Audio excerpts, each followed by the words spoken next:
Hello, everyone. Welcome to our webinar. We're going to give everyone a few minutes to get settled in the Zoom room. I'm going to go ahead and share my screen. Awesome. So like I said, we're so excited for you all to be joining our webinar today. We're going to be spending the next hour discussing career pathways in the supply chain and advanced manufacturing industries, what that means for students, educators, and the future workforce. Career exploration is key for helping students discover their strengths and connect their interests to real-world opportunities. Starting early, especially in middle school, isn't about having all of the right answers, but about building awareness, sparking curiosity, and showing how learning connects to future possibilities. At the same time, industries like advanced manufacturing, logistics, and supply chain are evolving rapidly, offering high growth, high wage opportunities that are often overlooked. Today, we'll focus on how schools can move beyond basic career awareness to create meaningful pathways that connect students to those real opportunities. Before we get started, we're going to review a few housekeeping items so everybody's on the same page. So all attendees are currently in listen only mode, but we can hear from you guys in the chat box. So be sure to engage with us down there. You should be able to chat with your fellow attendees, chat with our panelists. I know that they want to hear from you guys. We'll also be doing a poll question towards the end of the conversation. So we definitely want to hear your feedback if you can stay and provide that at that time. And this session is being recorded, so we'll provide the recording via email within 24 hours after the webinar.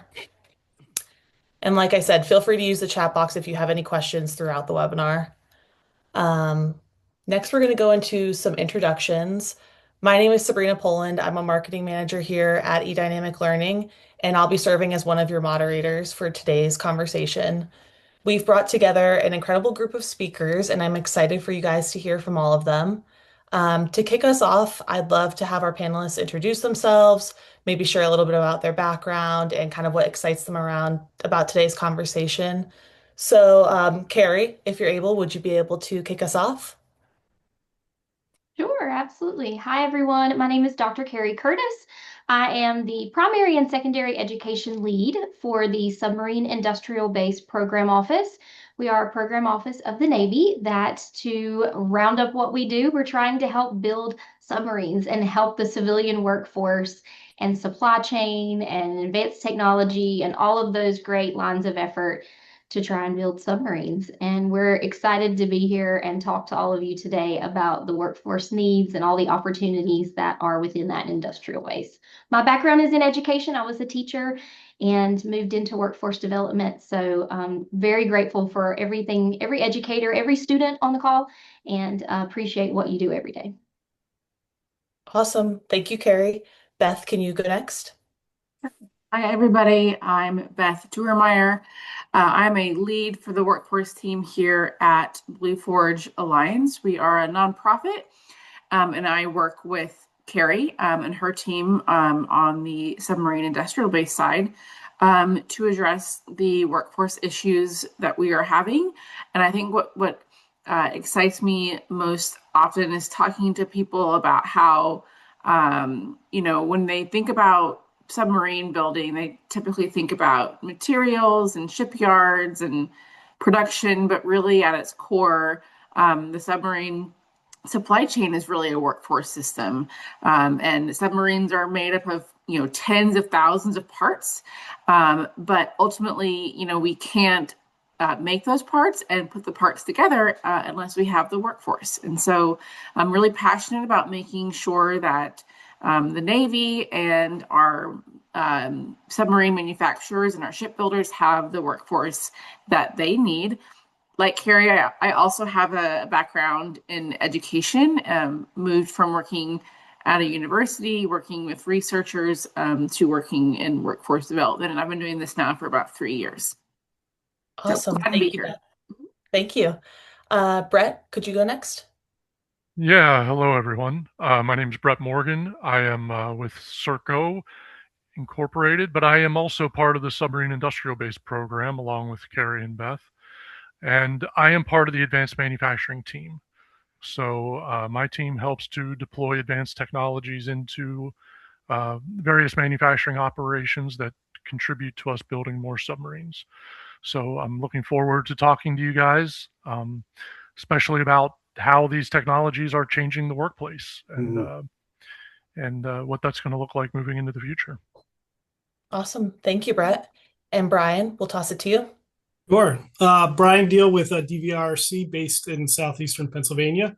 My role is strategy and supply chain advisor. So I provide services and consulting work for mainly manufacturing clients, some distribution and service clients, but mainly manufacturing in our region. And I try to help them solve their pain points or even capture opportunities such as growth. We've been working very closely with the submarine industrial base because southeastern Pennsylvania and surrounding areas, including New Jersey, have a pretty strong presence in manufacturing components and subassemblies that go into marine and submarine applications. So I'm really excited to be here. The three themes I'm going to talk about are, for supply chain, the aspects of capital, materials, and lastly, labor. Beth hit on it perfectly, that labor is a component to the supply chain that is so critical. And because the need is not just tomorrow, but for the next 20, 30, 40 years, it's really important that we get in front of this and give the message to those folks that are going to be entering the workforce, whether it's after graduation this year or graduation in 8 years. So really happy to be here. Perfect. Thank you, Brian. And Josh, I'll pass it to you. Hey everyone, Josh Snyderman, Vice President of Learning Blade, excited to moderate this panel. So let's kick it off. I would love if the attendees can tell us who they are and where they're at physically in the world today or where they work. Because there might be stories connected from the submarine industrial base or other stories where we can make a connection directly to where you are. So Abby, where are you? Brandy, tell us where you're at. And all the people in that attendee list, please put it in the chat box. Let us know where you are. We are in the middle of one of the largest industrial rebuilds in generations. Really, truly, hundreds of thousands of jobs are being created, billions, really close, probably more like trillions are being invested in reshoring manufacturing.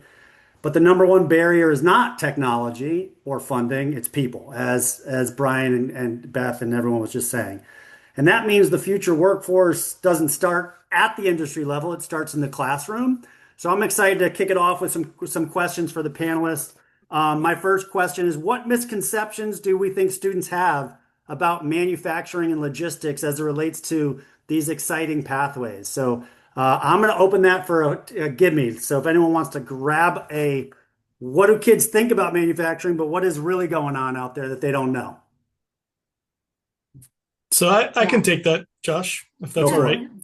Yeah, so the misconception, everybody, the old term or term that people or kids have described, manufacturing is dark, dirty, and dangerous, right? That is not the case, right? Yes, there are some heavy industries like making big sheets of metal and things that have a component of risk to it. But in general, a lot of the things that go into this industry and these applications are in very high-end facilities that are really polished in terms of making the product because the quality standard is so high. I think that's what the panelists and people who haven't been in manufacturing have discovered over the last couple of years is the level of quality and technology that's there. And it's not just like you have to come out of a four-year degree college program. Like it's from somebody coming out of high school can go into these environments. So I think that's one of the things we need to say is that the environment of dark, dirty, and dangerous, that's maybe from the movies from 50 years ago, and that's not the case today. So people have a 50-year-old idea. Brett, you've been in large manufacturing facilities. Can you confirm or deny what Brian just said? Yeah, completely. He's absolutely right. And one of the big things that I'm hoping to touch on is to let people understand how these technologies that we are deploying into manufacturing are changing the way people work. We are not deploying technology to replace people or take jobs. We're deploying technology to improve the working environments, and that includes the safety. So, there are places where it is dirty and dark in the manufacturing world, but we're hoping to be able to pull people out of that and put robots in, right? because nobody wants to crawl in a hole and weld upside down for 8 hours a day. That's nobody's idea of a good time, but a robot can do that without a problem. So, yeah, I think the way manufacturing is being done is changing rapidly, and it is some of it is still very much those difficult jobs, but a lot of it is much more technology based than I think a lot of people imagine. I'm going to advance to one of my future questions now, bring it forward, which was AI in this space. I think there's a lot of kids that are working with AI, teachers talking about AI. Everyone's concerned about how AI is changing their own future, what it looks like in the future. Can anyone address sort of like, and you just did, Brett, but let's go into it a little bit, that 10 years from now, what we think manufacturing, logistics, supply chain will look like, how it's going to be a little different than it is today or yesterday? Yeah. Yeah. I'd love to jump in on this one. This is Please. near and dear to me. I have a daughter who is just wrapping up her junior year. And one of the things she tells me is she's very concerned about AI. And she's really, really concerned that whatever career she chooses is going to get replaced by AI. One of the things, I'm only going to talk about it from a manufacturing perspective because that's, where I'm at. From a manufacturing perspective, AI is nothing to be afraid of. Let me put it to you that way. We need experts, especially in the manufacturing world. We need people who are learning, whether it's through a trade, hands-on, who it's on the shop floor, whether it's universities, engineering, doctor students, whatever people want to pursue. We need them to become experts in their field because the AI is very helpful. It can help us do a lot of mundane tasks, take a lot of the routine and repetitiveness out of things, but it absolutely requires oversight of experts who really and truly know and understand the work that's being done. We are nowhere near in a position where we can rely on AI for that. Particularly when you're putting something that builds a submarine and maybe, holds such Yeah. precious cargo deep underwater, right? Yeah. Um, Yeah. And I'm sorry. yeah, go ahead. Go ahead, please. Yeah. I spend a lot of my career in public transportation, right? So submarines, of course, but anytime you have where mistakes can be life or death, people are not willing to rely on AI, and I don't see that happening in the next decades. We're a Excellent. long, long way for that. So, Brian, I want to ask questions about logistics and supply chain, but before we do, I Yeah. want to get Carrie and Beth to tag team on a question on the scale of the opportunity, specifically in one industry, maritime shipbuilding. And then obviously, attendees, as you listen, that's one industry. Manufacturing encompasses pretty much everything around us. So, Beth and Carrie, can you just talk about the scale and the opportunity that's coming at us from and the why and like just where are we today? Where do we want to be for the submarine industrial base as it relates to manufacturing and pulling all the parts together? Sure. So, like I mentioned, if we think about just submarines, but also ships, tens of thousands of parts, and so it's large scale manufacturing. And so the reason why this is so important is because we need a lot of people to build these ships. And the reason why I asked in the chat, what kind of experts do you think we need that Brett mentioned? Because I think, what's important is that we help people understand and become aware of all the different experts that we need to go into manufacturing that can't be replaced by AI. Maybe they can be enhanced by AI, but we're still going to need people to be experts. The Navy has estimated that we need about 250,000 people to enter manufacturing over the next 10 to 20 years if we're going to be able to build Navy ships. That includes surface ships and submarines, but also to maintain what's already out there. We're in a predicament where, because we're not able to build the ships fast enough, we have to be able to keep the ships that are in the water longer. And that means things like Maintenance work is very important. So painting, blasting, and coating, extremely important to the maintenance of our ships. So, most people think about, okay, I know we need welders. I know that we need machinists when it comes to experts. We can use robots to machine or to weld, but we're still going to need people to man those machines, to man those robots. But we also need cybersecurity experts. We need quality assurance experts. We need advanced manufacturing experts. And we also need people that are experts in how to secure or how to procure the parts to build all of these things. Some of those jobs, you can go to school for 2 weeks, 3 weeks, 4 weeks, 16 weeks.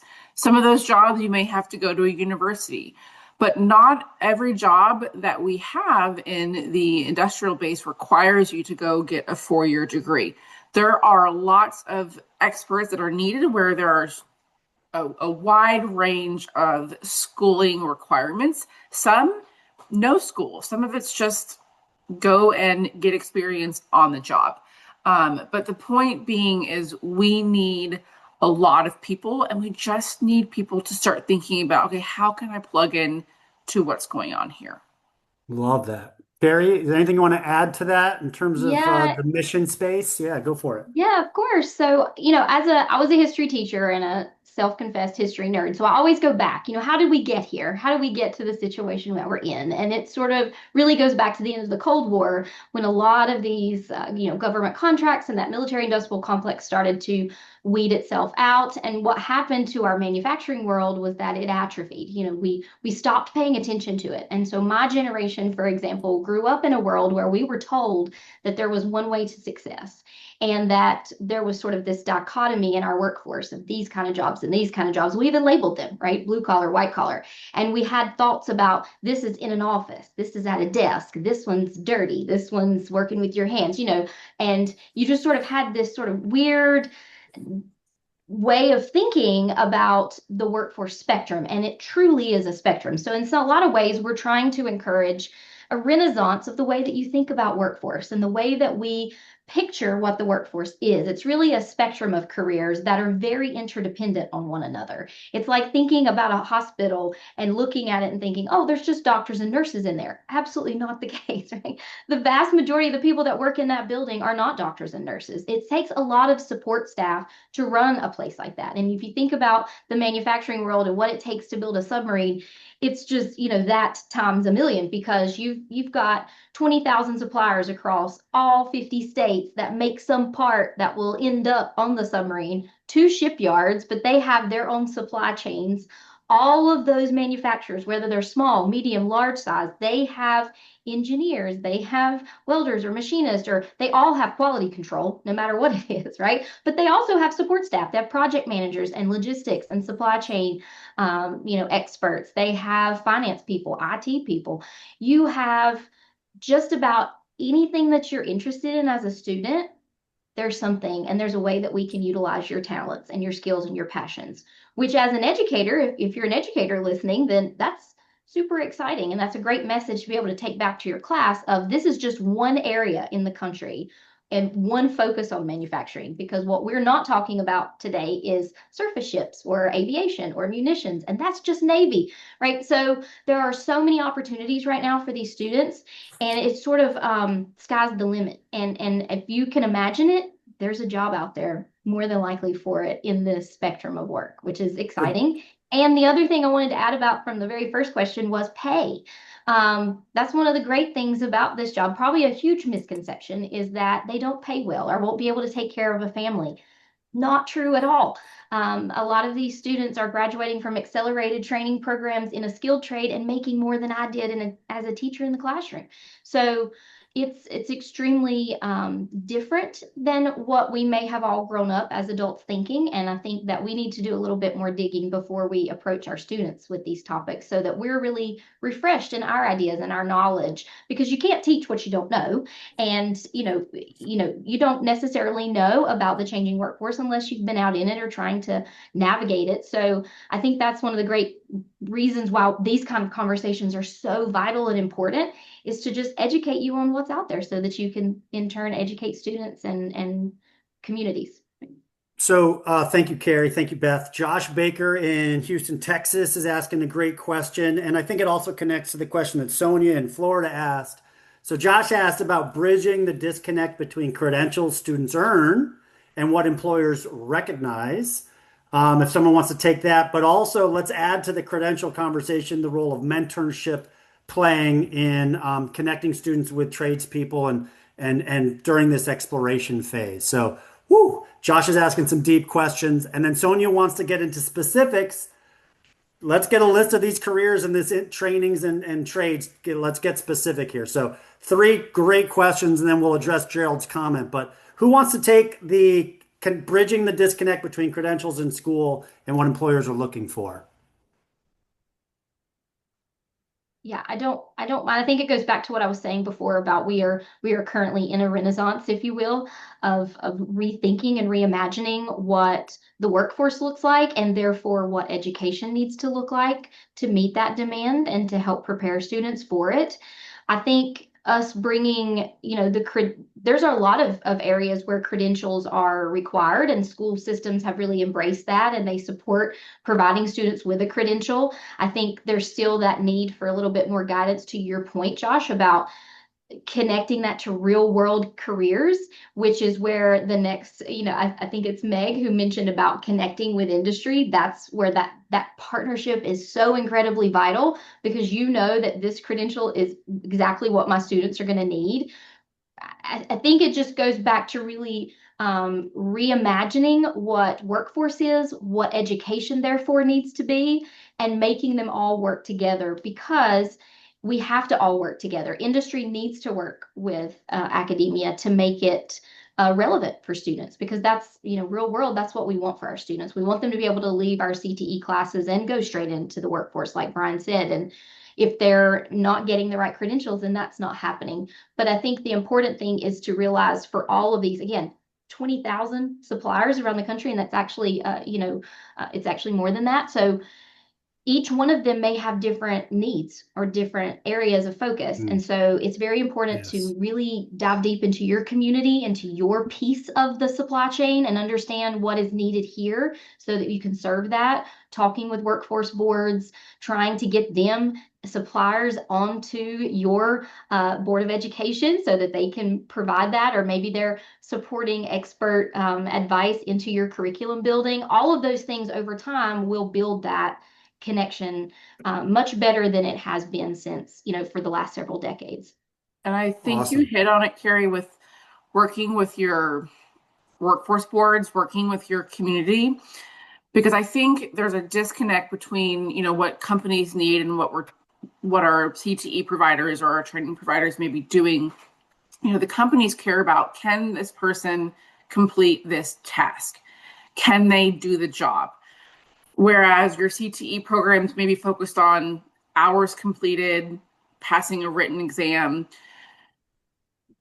So working backwards, going to your company and say, what are the core competencies that you need your employees to do, and working backwards to make sure that the training providers are teaching those skills and that their graduation requirements are centered around, can you do that competency? But all that takes working together as an entire ecosystem and not doing everything, in silos. I would quickly add, and then Brian, it looks like you want to add a comment. I would add that, from the middle school educator's perspective, we also got to expose kids earlier so they can ask a lot of thoughtful questions later. And so we're starting a little too late, and we'll talk about that later when we show you some of the resources we have. Brian, Brett, did you have any comments on this topic? So just to add to that, understanding your regional ecosystem, the companies, what they need. Beth used the keyword, the tasks that are, I would say basic to perform in manufacturing. Like I have so many clients where, one of the key things they do for looking at prospects is, having them interpret a drawing, having them measure and show how they can use a ruler properly or convert it to decimals, right? And so these just understanding, in your backyard, what is the center of gravity for the type of companies, and then deriving, what are the skills associated with that are really important. Because I was really surprised in the last 2-3 years to learn like how challenged some of these manufacturers are with finding talent that can, even though they have some level of credentials for some of these basic other activities that are essential, they still are challenged in finding a population that can perform it well. Interesting. Brett, I was just thinking in the manufacturing space, like what credentials are you seeing people get, and how are they helpful for where they start and where they go? Well, the Navy's a little bit of a unique environment because there's a lot of, I don't want to say specific, but the Navy has certain standards. Like if I look at something like non-destructive testing, which is a form of quality assurance, certain things can only be signed off by a level 3 inspector, right? But in order to become a level 3 inspector, you need certain number of years of experience, and that's just how that particular certification is structured. But on the other hand, we see things like welding. Well, there's such a huge need for welding, especially in the maritime industry. I'm actually visiting a shipyard today, and they're setting up their own in-house weld institute, right? Because they can bring in people who have some basic welding skill, but they don't know how to weld to Navy standards. And so, Yep. when they hire someone, they send them to this welding institute, and they learn how to weld to the Navy's requirements, and then they send them out to the shop floor. So to kind of Carrie's point, we are in a bit of a transition. There are some areas where there's a pretty, I would say, fairly clear pathway to getting the certifications you need, in other areas where it's still a little bit difficult. Interesting. And I would point out, Beth made a great comment. For everyone in the attendee list, you should go to buildsubmarines.com and explore the space. And Commander Irving in New York just made a comment. I was going to actually add that. I was thinking that earlier. As the teacher Sonia was asking about the types of careers, there is the Advanced Training for Defense Manufacturing Institute, and just seeing what they're doing is a model of what could be done regionally in terms of like what is the Navy looking for in the manufacturing space. So check those things out, please. Aging workforce also is part of this, right? We got, I think, more than a quarter of the workforce that's currently building is set to retire. So there's a space here. And I just also want to point out that when you all are talking about we are in a renaissance, that also means things are changing rapidly. Like this is that space for those IT people in classrooms, teachers that have kids that love computers and love robotics team, or are on there, really into AI or coding. That space is evolving and growing rapidly within the manufacturing space. And so just let's not lose track of there is something in manufacturing and logistics probably for every student here. I don't want to leave Commander Irving's comment about math on the sidelines. Brian, you do supply chain logistics. First off, for anyone that doesn't know what that is, give us a level set. What's supply chain logistics? And then addition to that, Brian, and anyone that wants to jump in, math skills, how important are they? Yeah. So a good analogy I like to say with supply chain and logistics is it's like air traffic control. And that air traffic controller is managing material, labor, and capital, right? These are the three main inputs. And then not an input, but another theme is managing risk, right? Because I think everybody experienced and saw on the news the headlines at the beginning of COVID, all the disruption in supply chain, right? And that was really something I saw 15 years ago, but that was where it really became public that organizations and the supply chain became so lean, we forgot about the risk profile that we created by over optimizing things, right? So some of that is starting to unwind a little bit. So that coordination of materials, like when people think about supply chain, sometimes they say, well, logistics, that's just truck driving. No, it's understanding all the inputs for that ecosystem and how to optimize it. So it's not just truck driving, even though truck driver is the number one job in the US. It goes way beyond that. So the choreography could be at multiple levels of an organization. It could be choreography of just the materials planning, could be the choreography of the freight inbound and outbound, and the sequencing of things, because timing is crucial. When they are putting an asset together at a dry dock, right? The timing of the materials flowing in is super, super crucial. And then you start to see the interconnectedness of things, right? Where things aren't run in parallel, they're run in sequence. And if one thing gets disrupted, guess what? The bigger schedule gets disrupted. So we hear about a lot of these delays, and a lot of it, if you follow the bouncing ball, goes down to the supply chain. And the last thing I'll leave with, my comment here is, it's got a lot of layers, right? The shipbuilder is called the OEM, the original equipment manufacturer. And underneath that could be, somebody who makes a component that's this big that has 300 parts in it. And guess what? That takes maybe 20, 30 suppliers, right? So now you start dealing with all these tiers of suppliers that have lots of levels of complexity. So you have supply chain roles at these different tiers, and then that rolls up into the bigger picture of the OEMs and the higher sub-assembly manufacturers. So it's an ecosystem with a lot of layers, a lot of complexity, and you're trying to optimize those three resources that I talked about. Interesting. I like the choreography, watching the band at the halftime show. Every piece has to move at the perfect time. Correct. Otherwise it doesn't work well. It doesn't sound good. And this is at a global scale, Yes. right? So very interesting. Josh, I have a yes, question. Please. For Brian, maybe Brian and Brett. So what are you seeing, Brian, like companies in the Philadelphia area?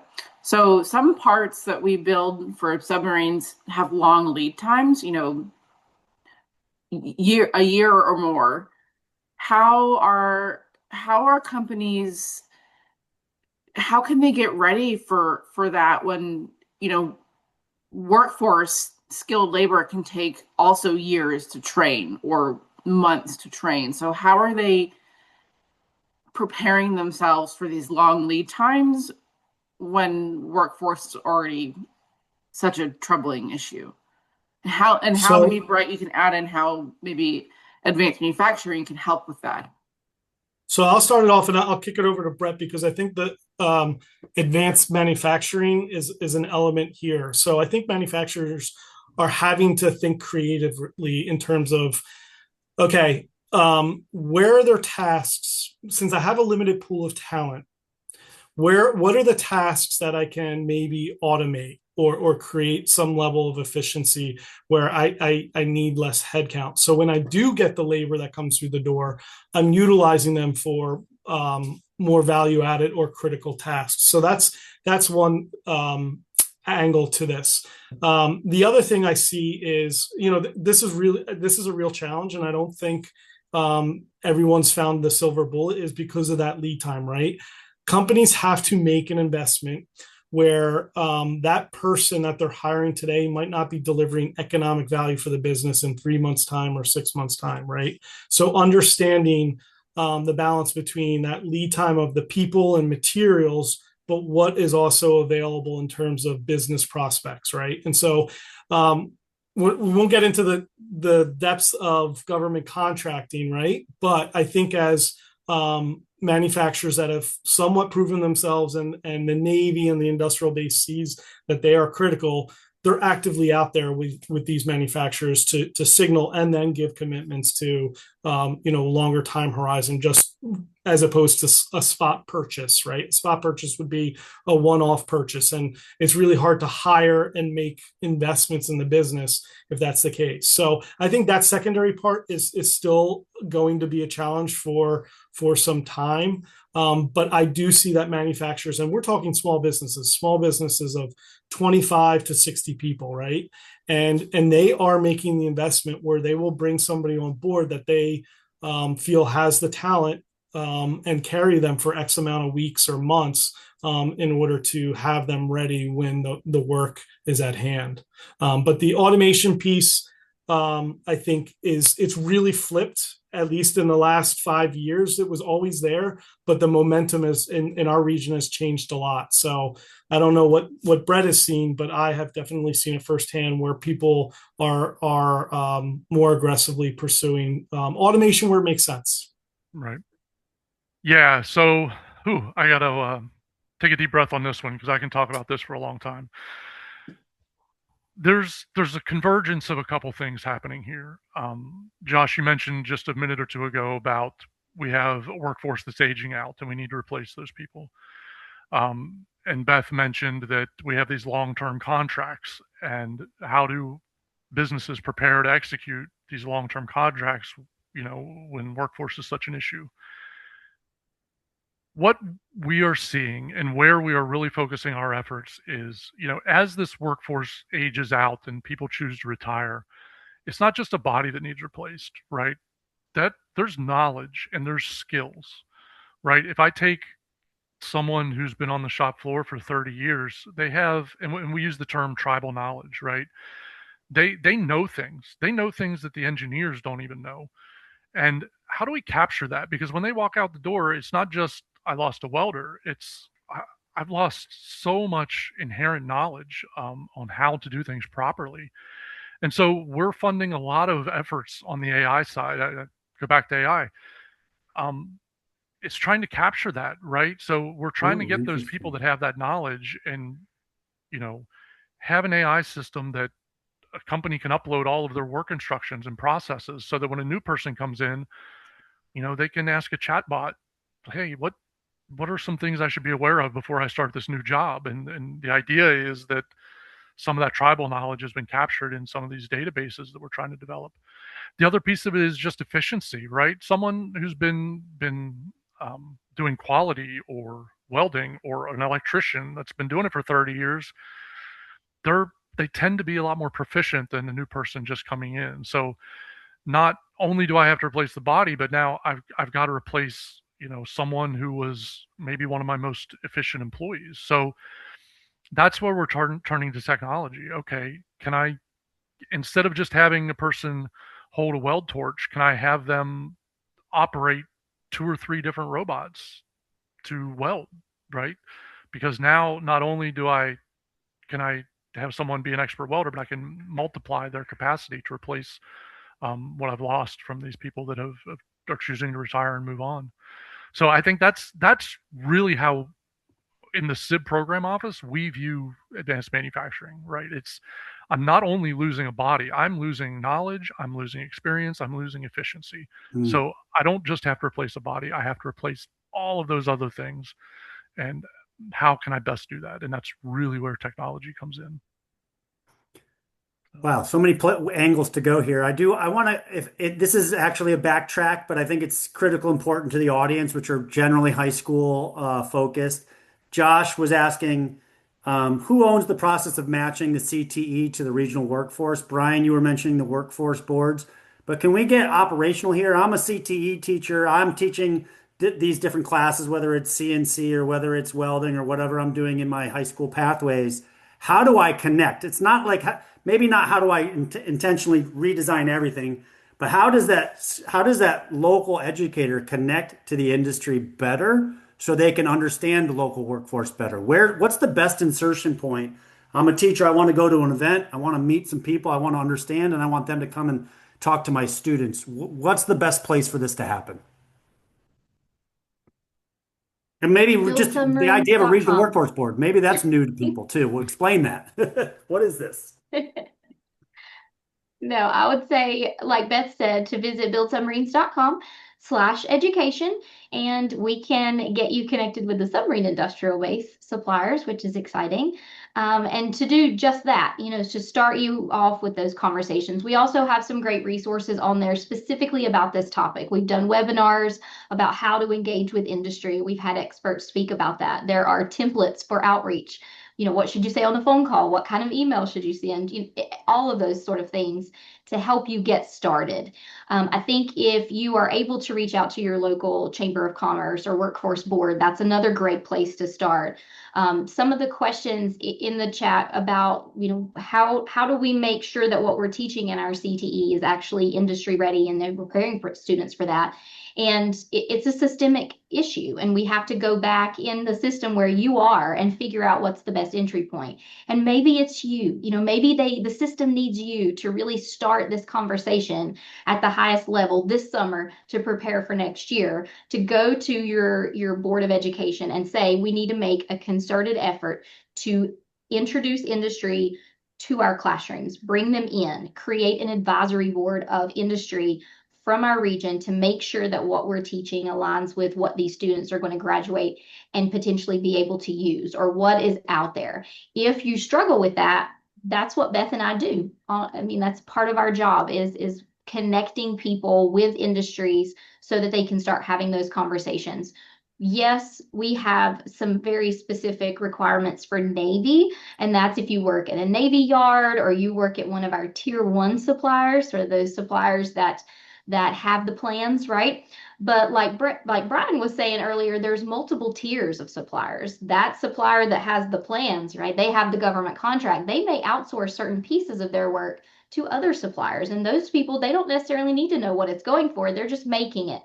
I personally think it's beneficial to them to know this is going to work for the Navy. This is going on a submarine, because that pride and that purpose is such a big part of what gets us up every day and takes us to work. So we're definitely trying to let our second and third tier suppliers know that they're suppliers and encourage them and give them that pride in their work. But all of those things have different requirements as far as certifications and what's necessary. If you're not working on a shipyard, you may not necessarily have the same requirements as you would if you're working at a medium to small shop that makes a certain part that moves on to the next place. So I think it's really just investing in your ecosystem and finding out what is it that we provide to the whole, and how can we maximize all of these resources that we have. If you don't have anywhere to start, or you're thinking, Carrie, this all sounds great, but I have no idea where to start, please reach out to us on the website. If you go to the Build Submarine /education, there is a place where you can fill out a form that says, hey, I want to network with industry. And it comes to Beth and I. It comes straight to our inbox. So we will reach out to you. We will help you start those conversations, because I know sometimes if you don't have anywhere to start, it can be overwhelming for sure. Wow. Love that. Love that. Does anyone want to add to connecting local regional opportunities back to the schools? Yeah, I'll Go for add to it. that, Josh. Yeah, so I think, and this is a space that I really don't play in, but my observation is the programs, there's a few high school programs in our region that I always see these stories and narratives, and what it comes down to is they've consciously made the connection to industry, whether it's like the Chamber of Commerce, or they've put people on their board to help generate interest that, this person runs a machine shop and they came from this high school, and they know the space and the need, because the need is out there. And that's what floors me, is like there's a demand profile over here and there's a production profile over here, and somehow we're mismatched in a lot of cases. So I think creating that connective tissue in the ecosystem has been a challenge, and we're figuring out new ways. But I think understanding people and the businesses that might have either gone to the schools or somehow connected with it, that's a really good way to create that connective tissue. Love that. I appreciate the comments from David about the Maker Squad out in Los Angeles, and again, Mr. Irving talking about they've created regional coalition that provides education resources in the Western New York region. So I think it's hopefully just explore maybe a little bit of creative Googling your region, manufacturing networks, and collaboration opportunities. So, And Josh, Go, can I Beth. just add, Kristen in the chat mentioned taking, going with some students to Miller Electric.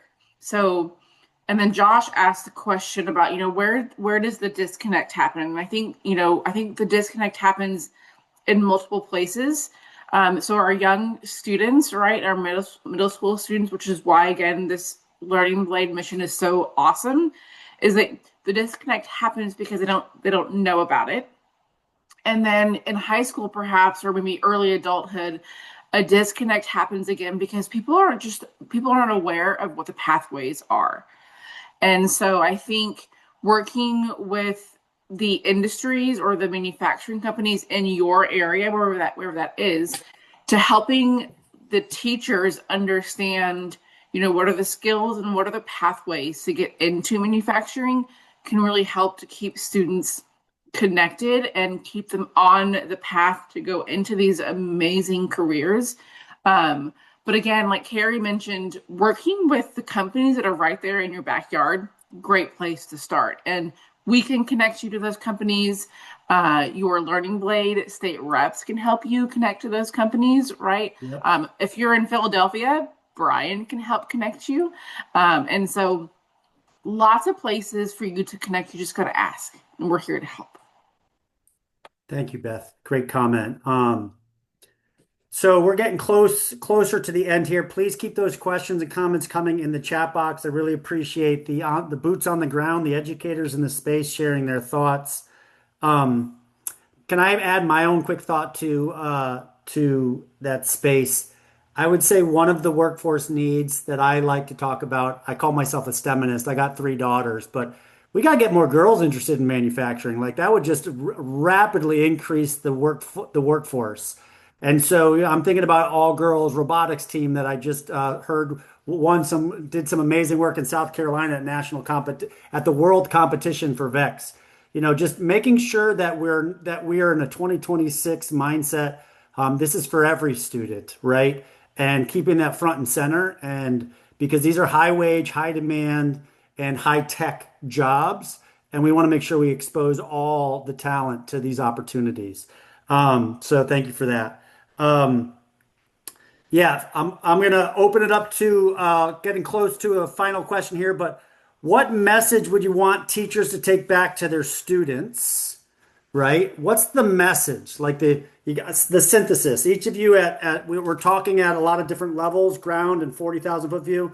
But if a teacher could go back to their classroom and say, I want to tell you about manufacturing, what's the message? We're just going to go left to right. Brian, what's your message to teachers to say to students about logistics, supply chain, manufacturing? So we always get enamored with the finished product, right? We get enamored with the battleship, the fancy car, the big, nice skyscraper that's been built. But it's really the magic is all the elements that go into making that thing happen. And there's a lot of people, there's a lot of resources, and there's also a lot of value, whether that value is like pride or economic value for having a career that supports you for your life. So I think if you have a personality of curiosity, you like doing puzzles, you're good at Tetris, or just looking at things that have a problem with a lot of moving parts, and also having the patience where it's going to be new next week, new next month. You're going to get surprises, right? The supply chain has surprises. So if you have that temperament to deal with that fluid nature, it's a really attractive career, and it's been great for me. So Brian, dynamic jobs are more fun than static jobs. So yes, if you're looking for challenges, join a dynamic place. You just made a great case for supply chain logistics being ever dynamic. Beth, what's the message to educators to carry right back into their classroom later today? Just there are opportunities out there for every single one of your kids. So, for the kid that likes constant change, it gets bored easily, like Brian was just talking about, there's a job for that person. For the kids that really like math, there's a job for that person. For the kids who, to Josh's question, how do we make this not a career that's a fallback? There are, it's just important to expose your students to these opportunities. Students can't be what they don't know about. And so we're really doing our students a disservice by only showing them the jobs that need a college degree or a university degree, or the jobs that don't take any skills. I mean, there are things out there where a student can go right into it after high school if they don't want to go to school. And there are jobs for kids who want to go to school. you just have to help your students explore and find what's right for them. So just expose them. Just give them the opportunity to find a career that is going to work for them. Beth, and just to point out, straight out of high school jobs, they're paying more than your average job if you're looking in the manufacturing space. So, Dr. Curtis, what are you thinking here? What do you want someone to bring back straight to the classroom today? Yeah, it's hard to find. I mean, it's hard to add on any more because that's such a, Brian and Beth covered it so well. But I might also add that there's transferability of skills. I think we are looking at a generation in our classrooms right now that legitimately are going to be able to solve the problems just like that Brett and his team are working on right now. They have grown up in a world of technology where all of us were we were introduced to it as we were growing up. They have not. And I think I am so excited for them to get in the workforce, frankly, because I think they're going to see solutions that we don't even see. And I'm excited about that. And I think your students should be excited about that. Their families and their guardians should be excited about that because there is great security in this work. We're like, I think several times we've mentioned there's decades worth of work, and that's just Navy. And so I think there's great job security. There's transferability of the skills. Just because you start in this job doesn't mean that you can't transfer to this other one or grow or go back to school. Post-secondary education doesn't have to be right after high school.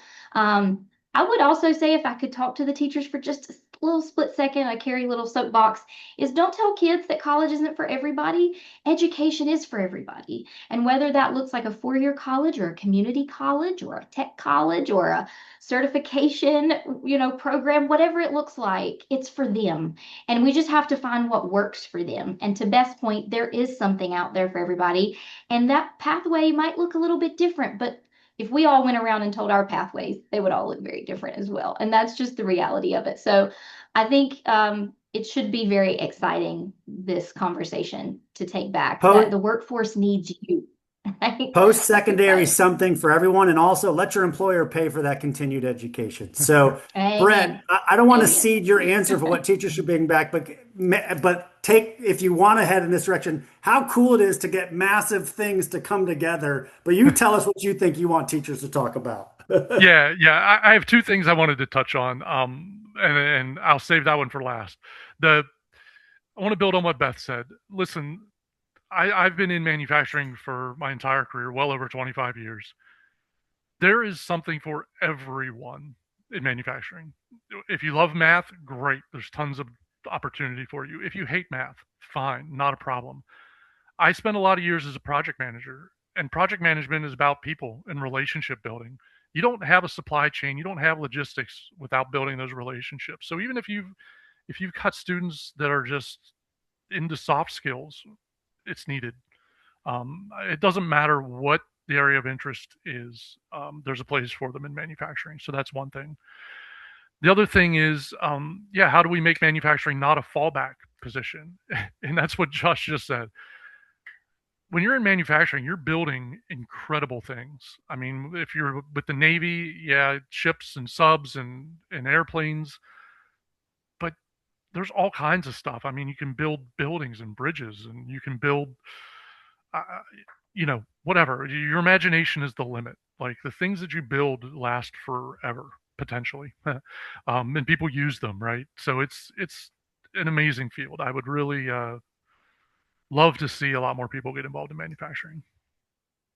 Well, I want to thank the panelists at the end. We're going to do a quick transition here to just talk about some self-promotion. We have resources in manufacturing on our team, and I'm going to let Sabrina bring us back home with a poll question, as we also talk about some of the resources that exist right now for you to go bring to your classroom. Yeah. So like Josh said, we're going to cover some of the resources and courses that are available for middle, high school, and adult education, starting out with eDynamic Learning's digital curriculum. So eDynamic Learning has an advanced manufacturing career cluster, and this includes 14 different courses, 2 pathways, and 2 career tracks. So more details are on the website. Feel free to scan the QR code or fill out the poll question. But eDynamic Learning's digital curriculum helps guide students towards industry-recognized certifications and equips them with skills necessary for these high-demand, well-paying jobs in advanced manufacturing and related fields. And I know Josh is going to touch on some of the Learning Blade courses for middle school. So, Yep. Josh. So we couldn't be more honored and excited to part of the focus of this today, having Brian, a supply chain, and Brett, the logistics manufacturing expert. We have a new mission called Assemble the Fleet, which really talks about the national collaboration. All 50 states are building parts that end up on that submarine, that end up on that surface ship. And so there are manufacturers in landlocked Idaho or in you name it, location in Iowa building parts that are going on our nation's ships. And so you can be part of the civilian workforce on these incredible discussion that we had today, but doing something meaningful to support our national security and our our service members. So we have resources. We'll dig in a little bit on this next slide. So we have lessons about supply chain coordinators where you can do math or English or social studies or science.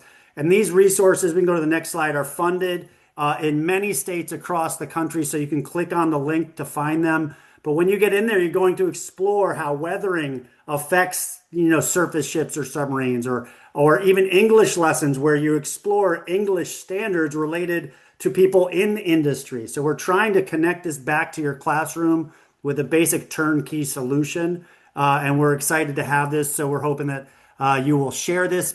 If you're in high school, share it with your middle school and make sure that they're using this and exploring this. And so we can go to the next slide. We can skip through over to Ready for Industry. So we also have a manufacturing and logistics micro course that builds micro credentials where they are introduced to manufacturing. They're exploring the careers, exploring the key industry issues, and then preparing for getting a job, and they can earn an industry recognized stackable micro credentials. So this is a quick look at our manufacturing. Next slide, we have a logistics.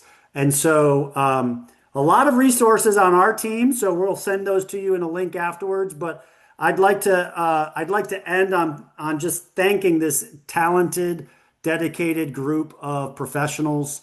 I've enjoyed the conversation. I enjoy working with you all so much. And thank you for what you do and for spending time with our audience today. Really appreciate it. Awesome. Thank you guys so much. And be sure to check out the recording. We'll send that out within 24 hours. We appreciate everyone's time. Until next time. Bye, everyone. Thanks. Bye. Thank you. Thank you.